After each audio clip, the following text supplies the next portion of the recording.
little tape recorder has been a big benefit to us in passing some of the time away on our transit out to the moon. And it's rather odd to see it floating like this in Odyssey while it's playing the scenes from 2001. April 13th, 1970. The mood could only be described as relaxed. Apollo 13, man's fifth lunar mission. The third, scheduled to land on the moon, continued its tranquil coast. This is the crew of Apollo 13, wishing everybody there a nice evening, and we're just about ready to close out our inspection of Aquarius and get back to a pleasant evening at Odyssey. Good night. 13, we've got one more item for you when you get a chance. We'd like it to stir up your cryo tanks. In addition, have Shaft and Trunnion Okay. for a look at the Comet Bennett if you need it. Okay. Stand by. Okay, Houston, we've had a problem here. This is Houston. Say again, please. Yes, Houston, we've had a problem. We've had a main B bus undervolt. Roger, main B undervolt. Okay, stand by, 13. We're looking at it. And we had a pretty large bang associated with the caution and warning there. And as I recall, main B was the one that had a amp spike on it once before. In the interim here, we're starting to go ahead and button up the tunnel again. April 11th, 1970. Launch day. The crew of Apollo 13. Jim Lovell, commander and veteran of 3 previous missions. He had orbited the moon Christmas 1968 on Apollo 8. Fred Hayes, his first time up, lunar module pilot.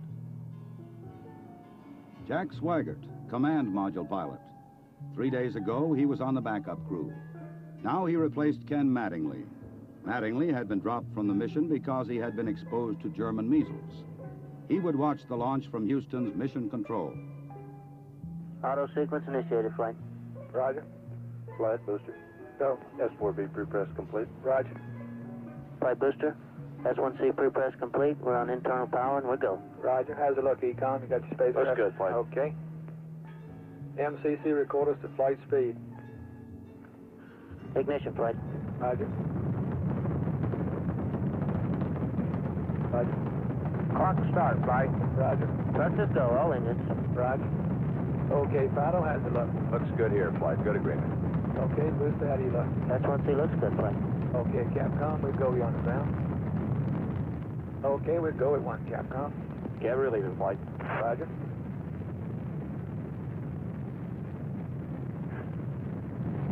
Booster, how do you look? We look good, flight. We go. Okay, Fido. We're go, flight. Looks good here. Guys, how's it look? Good, flight. Okay, Econ, GNC. Looks good, flight. Looks good, flight. Okay, Sergeant. Looks fine. Through max Q and we go, flight. Roger, Booster. And go for staging, Capcom. Confirm and board out, flight. Roger. Staging, flight. Roger. Flight fighter trajectory confirmed staging. Roger. Flight booster, then board out was way early. Okay. Flight confirmed. Number 5 engine down. Roger. Booster, you don't see any problem with that, though, do you? Negative, not right now, flight. All the other engines are go. The next step in the routine of lunar flight was to burn out of Earth orbit toward the moon, then pull free of the third stage and dock with the lunar module Aquarius. At the controls of the command module Odyssey, Jack Swigert. We're hard docked, Houston. Roger, understand hard dock. Good deal. They pulled Aquarius away from the Saturn third stage, the S4B. Okay, I can see the S4B now at the hatch window. Odyssey and Aquarius moved away from Earth toward the moon.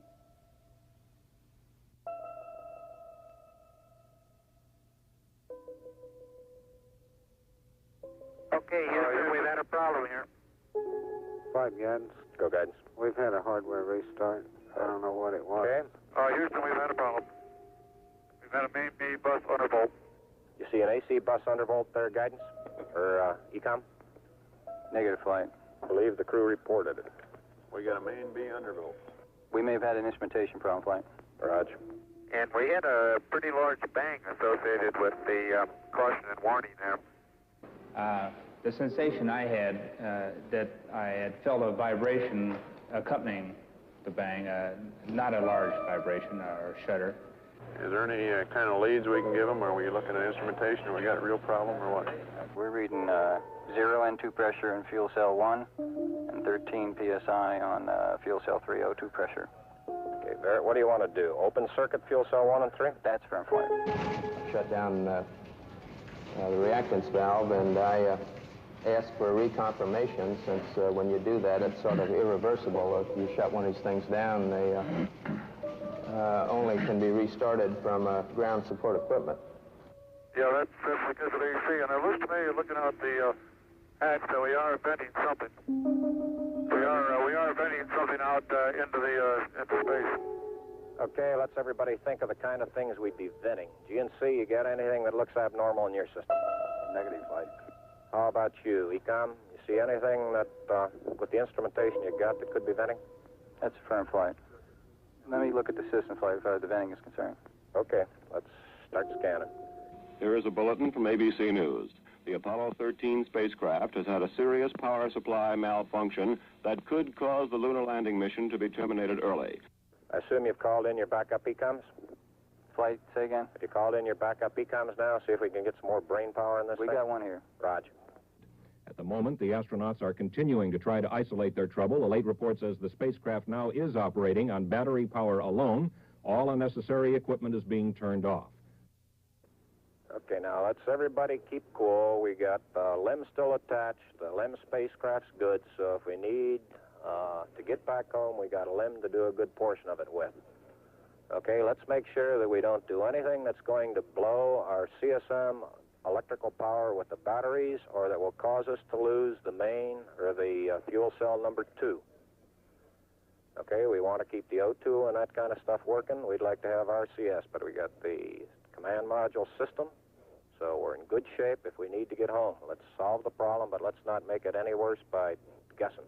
My concern was increasing all the time. It went from, I wonder what this is going to do to the landing, to I wonder if we can get back home again. Okay, Ecom, I'm coming back to you. Flight. Go ahead. I think the best thing we can do right now is start a power down.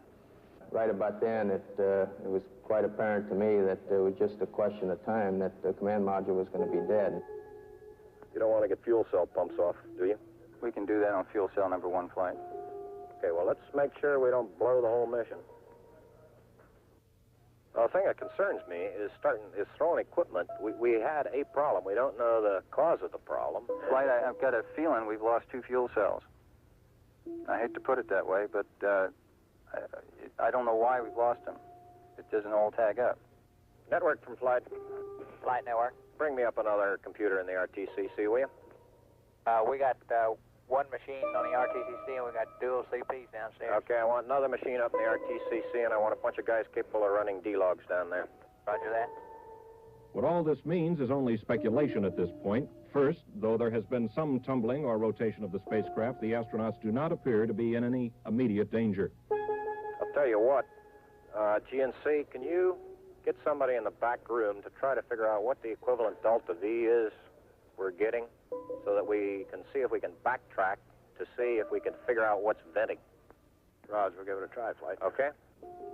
When I looked up and saw both oxygen pressures, one absolutely 0 and the other one going down, it dawned on me, and I'm sure Jack and Fred about the same time, that we were indeed in serious trouble.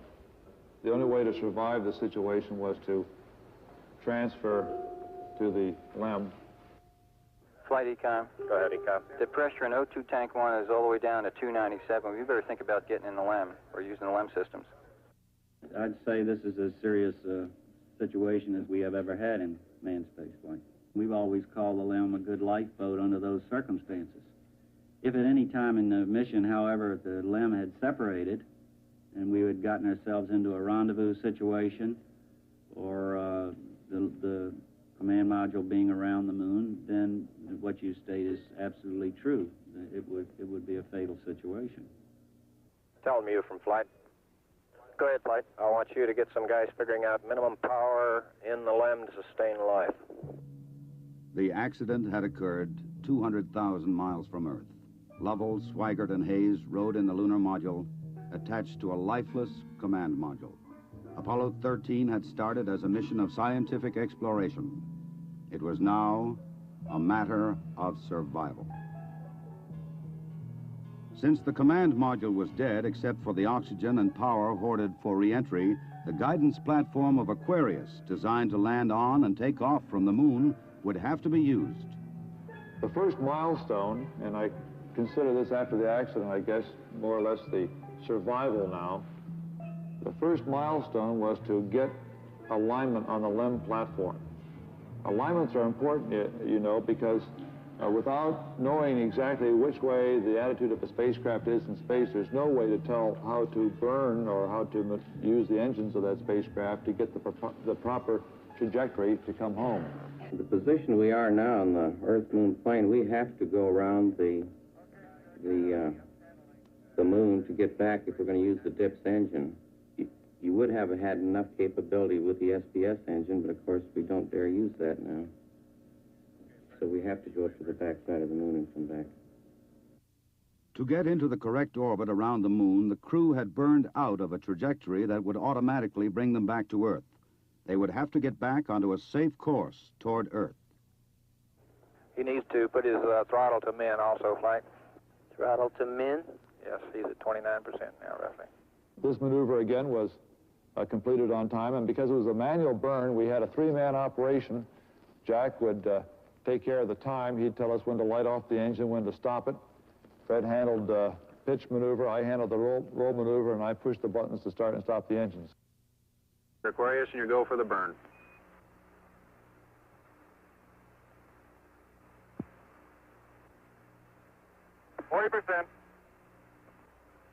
Okay, Aquarius, you're looking good.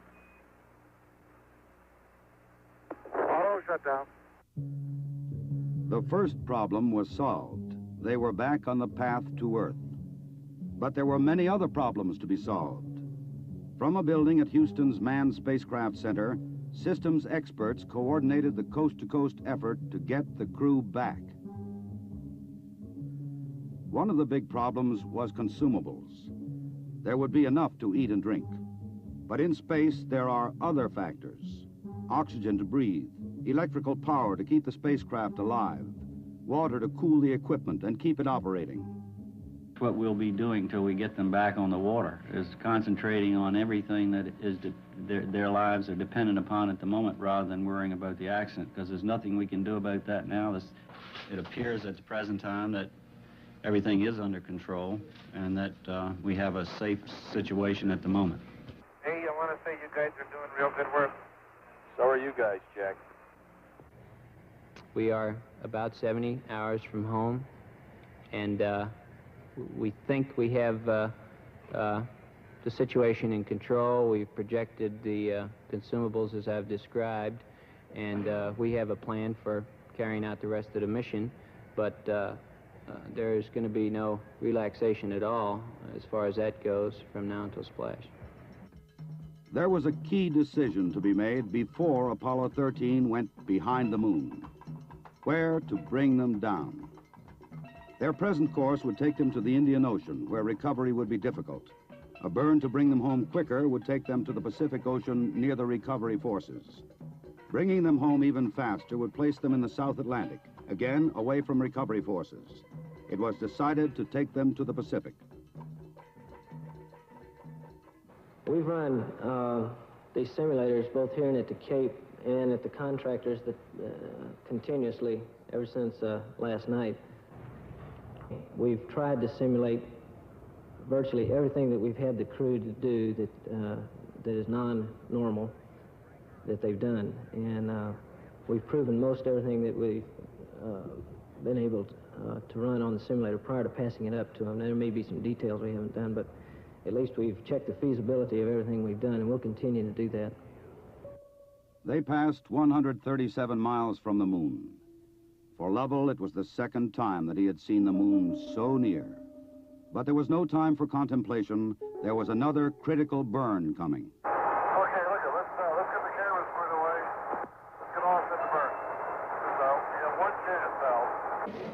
And in Houston, the newsmen poured in to tell an anxious world the story. Well, that was going along with the ignition time. Shortly after Apollo 13 had separated from the Saturn third stage, the stage had been sent onto a trajectory toward the moon. Its impact would be recorded by the seismometer left by Apollo 12. By the way, Aquarius, we see the results now from 12's seismometer. Looks like your booster just hit the moon and it's rocking it a little bit. Over. Well, at least something worked on this flight. I'm sure glad we didn't have a limb impact, too. Jim, you go for the burn. Go for the burn. Roger, understand. Go for the burn. Guidance okay? We're good, flight. Control okay? We're okay, flight. Tell me we're go, flight. Inco okay? We're good, flight. Ground confirms ignition. We're burning 40%. West Houston, you're looking good. Roger. Shut down. Roger, shut down. I say that was a good burn. Roger, now we want to power down as soon as possible. Understand. To conserve the electric power and cooling water, the crew shut down all but the vital, life-sustaining systems of the LEM. I think the LEM spacecraft's in excellent shape, and I think it's fully capable of getting the crew back. I think, as we have found before, every time we've put the LEM spacecraft to a test, it's always done much more than it was guaranteed to do, and I think this is a good case in point. Conserve the consumables, cooling water, electric power. The LEM water gun was leaking, and we shut that off. I guess it leaked about a quart of water, I would estimate.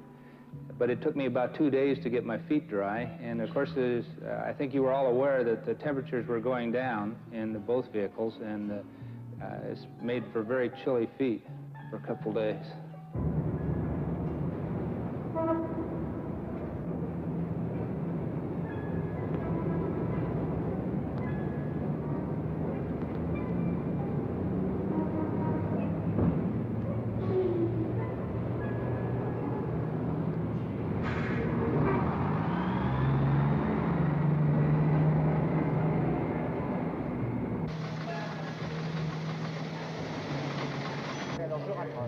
Ok, au revoir.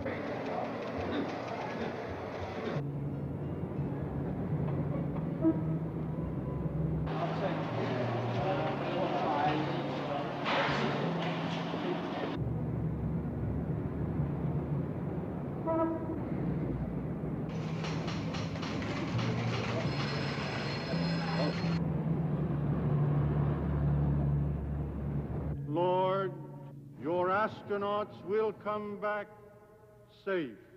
If I may be serious for one moment and ask the entire audience for a moment of prayer for the crewmen of the Apollo 13. We'll hold silence for a moment, please.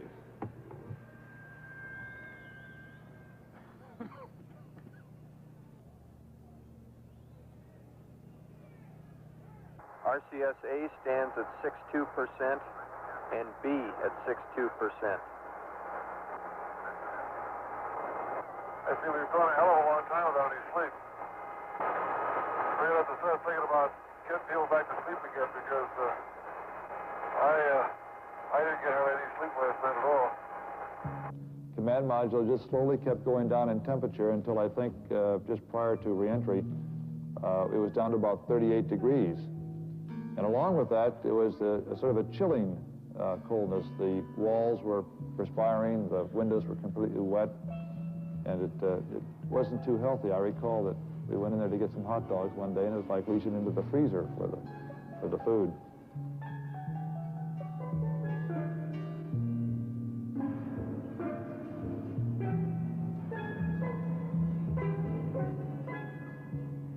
If you want my opinion of how they handled the situation when it happened, they handled it exactly like we'd expect them to.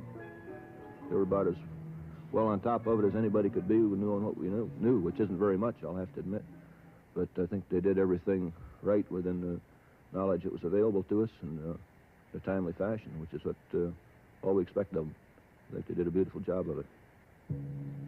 We actually had a third little sleep restraint, which Fred then put on and buttoned up and kept a little bit warm. The astronauts faced another problem, their own exhaled breath.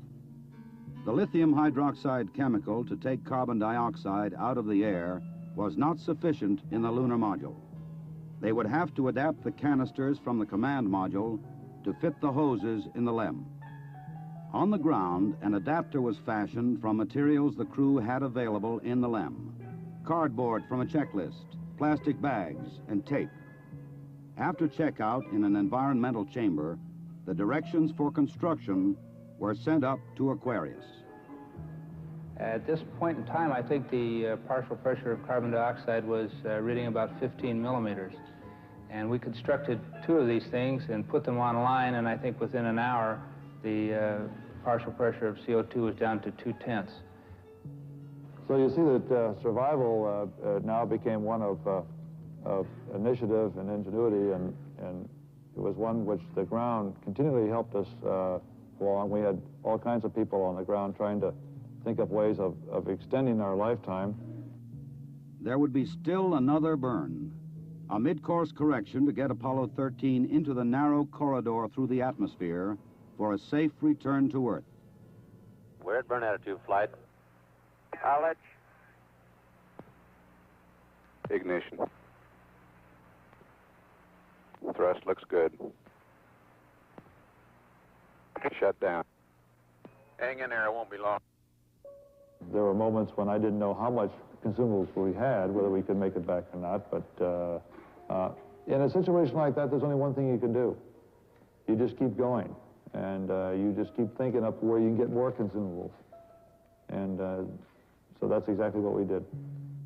On April 17th, they prepared for re-entry. After a small course correction burn, they jettisoned the damaged service module. Step. Copy that. And there's one whole side of that spacecraft missing. Is that right? The whole panel is blown out, almost from the base to the engine. Really a mess. Man, that's unbelievable. Next, they got back into Odyssey to jettison Aquarius prior to entry into the atmosphere. Left jettison. Okay, copy that. Farewell, Aquarius, and we thank you. Okay, LOS in a minute or a minute and a half. At entry attitude, we'd like Omni Charlie. And welcome home. Thank you.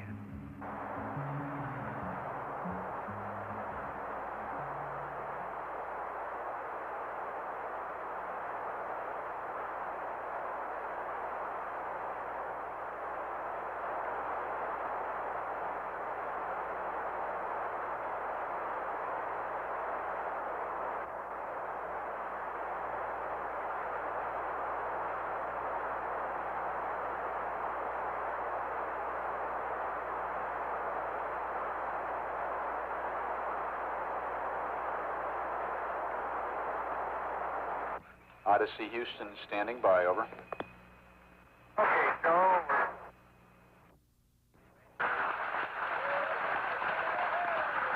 Odyssey Houston, we show you on the mains. It really looks great. Apollo 13, this is recovery, over. They're going through 5,000. Roger, Apollo 13, this is recovery, and your chutes look good. Apollo 13, this is recovery. We observed your RCS burn, over. The recovery, Apollo 13 is descending. Roger. Apollo 6, this is recovery, over. Photo 1 spliced in at this time. The three chutes are displaced in the water.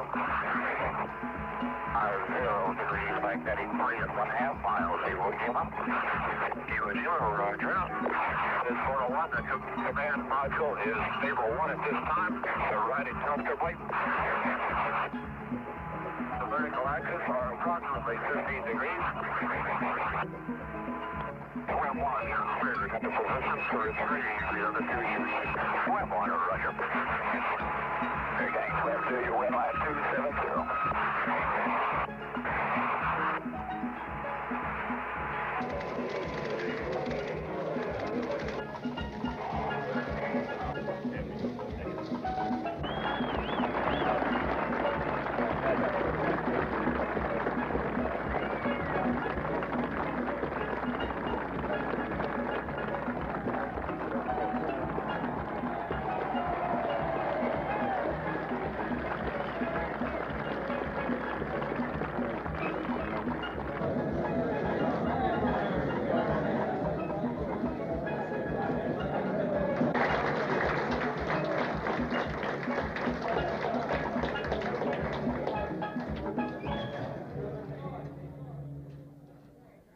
I recall, Captain, that when I spoke to you on the phone, you said that you regretted that you were unable to complete your mission. I hereby declare that this was a successful mission. From the start, the exploration of space has been hazardous adventure. The voyage of Apollo 13 dramatized its risks. The men of Apollo 13, by their poise and skill under the most intense kind of pressure, epitomize the character that accepts danger and surmounts it. Theirs is the spirit that built America. Your mission served your country. It served to remind us all of our proud heritage of a nation, to remind us that in this age of technicians and scientific marvels, that the individual still counts, that in a crisis, the character of a man or of men will make the difference.